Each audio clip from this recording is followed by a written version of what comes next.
देखिए important bond angles.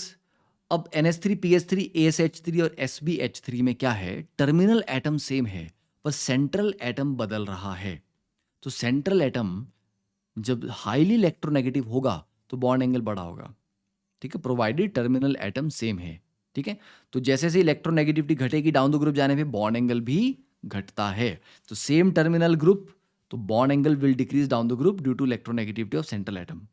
अब यहाँ पर देखिए, यहाँ पर भी सेम चीज़ है। ऑक्सीजन की इलेक्ट्रोनेगेटिविटी ज़्यादा है, सल्फर की कम हो रही है, सेलेनियम और कम हो रही है, टेलुरियम और कम हो रही है, तो बॉन्ड एंगल आपका डिक्रीज कर रहा है।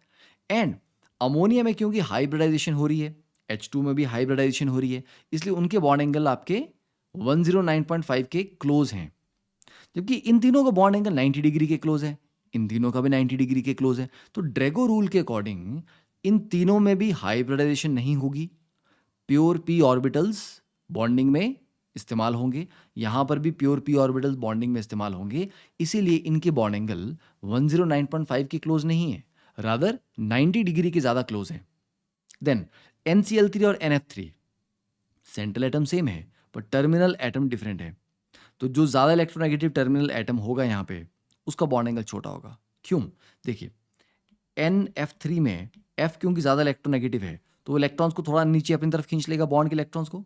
जब वो थोड़ा नीचे खींच लेगा, ठीक है, तो इस बॉन्ड में अगर इलेक्ट्रॉन नीचे चले जाएंगे तो उनके बीच में डिस्टेंस बढ़ेगा। अगर इलेक्ट्रॉन थोड़ा ऊपर की तरफ रहते, सेंट्रल एटम की तरफ रहते, तो वो काफ़ी नज़दीक होते, रिपेल करते और बॉन्ड एंगल को और बड़ा करते।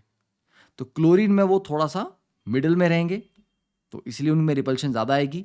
फ्लोरीन में थोड़ा वो दूर चले जाएंगे नीचे से, उनके बीच में रिपल्शन कम हो जाएगी।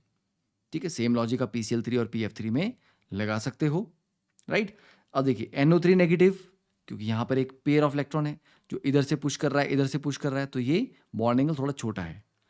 NO2 में सिंगल इलेक्ट्रॉन है, रेडिकल है, तो यहाँ से उतनी रिपल्शन नहीं मिल रही जितनी एक पेयर से मिल रही थी, तो 115 था, ये 132 हो गया।